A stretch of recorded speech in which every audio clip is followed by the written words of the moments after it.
দর্শক, আজকে এসেছি হসপিটাল পেয়ার চ্যারিটির পক্ষে। আপনারা যে ঘরটি দেখতে পাচ্ছেন, এই ঘরটির মালিক যদিও আমি নিজেই, কিন্তু এই ঘরের কোনো কিছু নাই। যদি একটু দেখাই ঘরের পরিস্থিতি, যদি এর ভিতরে আমরা যাই,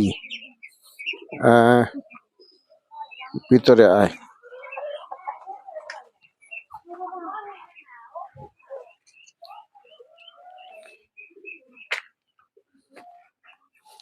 এই ঘরটা যদি রিপেয়ার করতে হয় তবে ভিতরে আসো।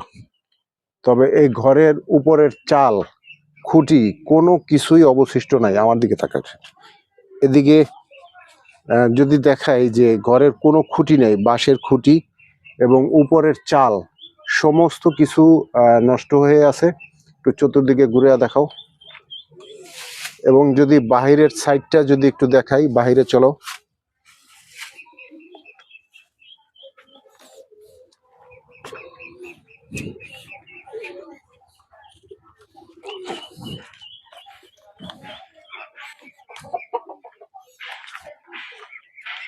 এই ঘরটা আপনারা জানেন যে আমাদের একটি প্রতিষ্ঠান আছে হসপিটাল পেয়ার চ্যারিটি।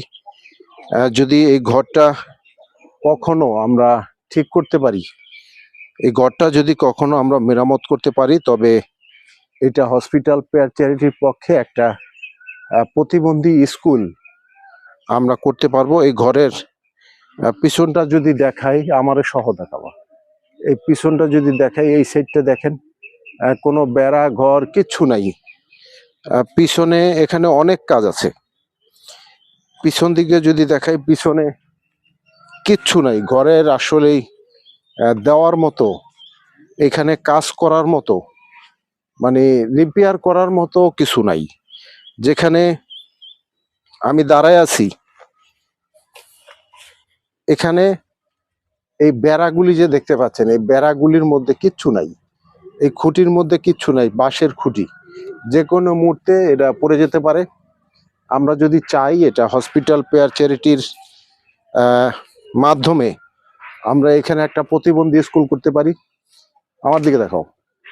যদি কেহ আপনাদের হৃদয়ে সাড়া দেয়, যদি আপনাদের কারো হৃদয় বলে যে আপনি এই ঘরটার জন্য আপনি কিছু অনুদান আপনি দিতে চান, তবে আপনার জন্য সেই সুযোগ রয়েছে।